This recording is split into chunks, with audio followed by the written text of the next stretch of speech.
there should also be the US and Israel called to account for what has happened. Kaya nakikiisa ako sa panawagan ng United Nations sa kanilang lahat. Sa kanilang lahat.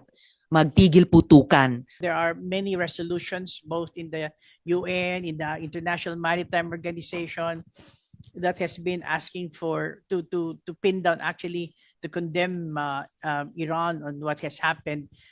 So far po we've been supporting, we're not co-sponsoring these resolutions.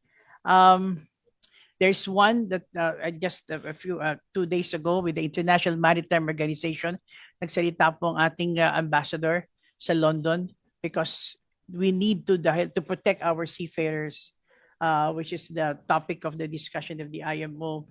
Meron din pong umiikot ngayon na declaration from selected countries targeting on the Strait of Hormuz, and we're now studying that declaration, whether we're going to support or not.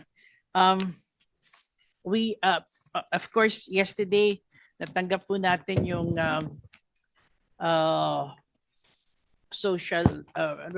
SOCMED post of President Trump that there have been discussions with the Iranian authorities. Of course, Iran came about with a statement that there are no discussions at all. However, per information coming from Washington, D.C., I think meron pong mga talks, pero si President Trump himself is the one handling this. And I think 5 days muna moratorium. That is as far the information that we have.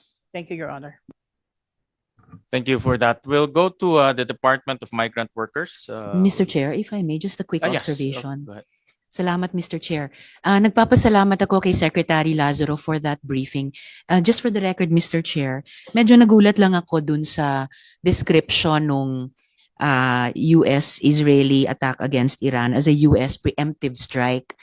Of course, after the attack, sinabi ni US President Trump na they were attacking the nuclear capabilities of Iran.